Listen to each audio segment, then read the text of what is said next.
SK24 நம்ம எல்லாருக்கும் தெரியும். சிவகார்த்திகேயனின் 24வது படத்தை தான் SK24ன்னு அழைக்கிறாங்க அப்படின்னு. ஏற்கனவே SK23 நம்ம இயக்குனர் ஏஆர் முருகதாஸ் இயக்கத்தில் நம்ம சிவகார்த்திகேயன் நடித்து முடிச்சுக்கிற படம் இன்னும் கொஞ்ச நாள் தான் ஷூட்டிங் இருக்குது. அது 23வது படம். 25வது படம் என்னன்னு நமக்கே தெரியும். அதுதான் பராசக்தி. தற்காலிகமாக டைட்டில் வச்சுக்கோங்க. அதை மாற்றப்படலாம், மாற்றாமல் இருக்கலாம், அது மேட்டர் கிடையாது. இப்போ SK24 அப்படிங்கிற ப்ராஜெக்ட் எப்பப்பா என்னதான் நடக்க போகுது அப்படின்னா, நம்ம ஏற்கனவே சொல்ல மாதிரி அந்த படத்தை இயக்கிறதா இருந்தவர் நம்ம சிபி சக்கரவர்த்தி தான். சிவகார்த்திகேயனுக்கு டான் படத்தை இயக்கியவர். அந்த படம் தான் ஒரு முதல் படம். அந்த படம் கிரிஞ்சு குடோன் அப்படின்னு எல்லாரும் கிண்டல் செய்யப்பட்டாலும் கிண்டல் செய்தாலும் அந்த படம் 100 கோடி வசூலை பெற்று தந்தது சிவகார்த்திகேயனுக்கு. ஸோ இதனாலேயே பார்த்தீங்கன்னா சிபி சக்கரவர்த்தி மேலே ஒரு அளவு கடந்த பிரியம், மரியாதை, அன்பு எல்லாமே சிவகார்த்திகேயனுக்கு இருந்து வந்ததாம்.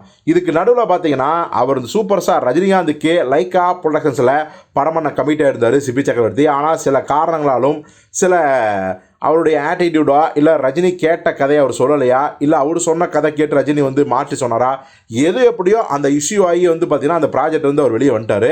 ஸோ அப்போவே எல்லாரும் சொன்னாங்க, சே எவ்வளோ பெரிய வாய்ப்பு, ரஜினி படத்தையே இயக்கிற வாய்ப்பை மிஸ் பண்ணிட்டாரு சிபி சக்கரவர்த்தி அப்படின்னாங்க.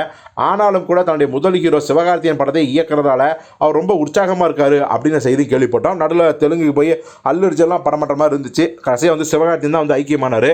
ஆனால் இப்போ வர அதிர்ச்சியான தகவல் என்ன, சிபி சக்கரவர்த்தி அந்த படத்தில் இல்லை, அவர் அந்த படத்தை இயக்கலை அப்படிங்கிற மாதிரியான தகவல் வருது. ஆனால் இந்த படத்துலேருந்து அவர் விலகினதுக்கோ அல்லது விளக்கப்பட்டதுக்கோ என்ன காரணம்னு முழுசாக தெரியல. எது எப்படியோ இந்த SK24 படத்தை நம்ம சிபி சக்கரவர்த்தி இயக்கலை அப்படிங்கிறது கிட்டத்தட்ட உறுதி ஆயிடுச்சு அப்படிங்கிறாங்க.